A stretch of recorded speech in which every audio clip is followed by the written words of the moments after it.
Prime Minister-elect Dr. Keith Rowley is remaining tight-lipped on who will form his next cabinet and government.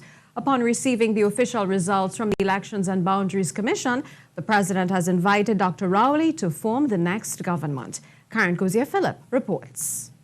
The recount of ballots in the constituency of St. Joseph was completed on Monday night, giving way for the party with the majority of seats in the House of Representatives to be sworn in as the next government. Dr. Keith Rowley will be sworn in for a second consecutive term as Prime Minister on Wednesday. He says there will be changes to his cabinet based on initiatives identified in the PNM's manifesto.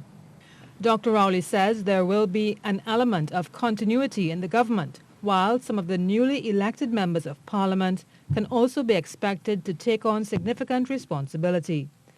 One of the areas that you would see is the area of agriculture. You would see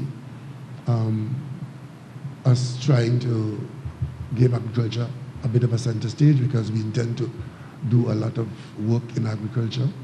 And if you don't see it tomorrow, you'll see it later on. And also the question of digitalization. The Prime Minister-elect is relieved that the general election 2020 is finally over, and he can begin to focus on the future of Trinidad and Tobago.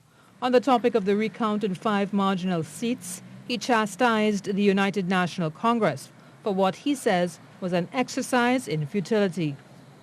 But to go out of your way to tarnish the officers and the entity, I think you're crossing the line there. And a lot of what I saw coming out in an attempt to damn the Election and Boundaries Commission, some of it was just pure rubbish, some of it was unnecessary, some of it wasn't even covered by law. The swearing-in ceremony is carded for the President's house on Wednesday at 4 p.m. Cozier Phillip, TTT News.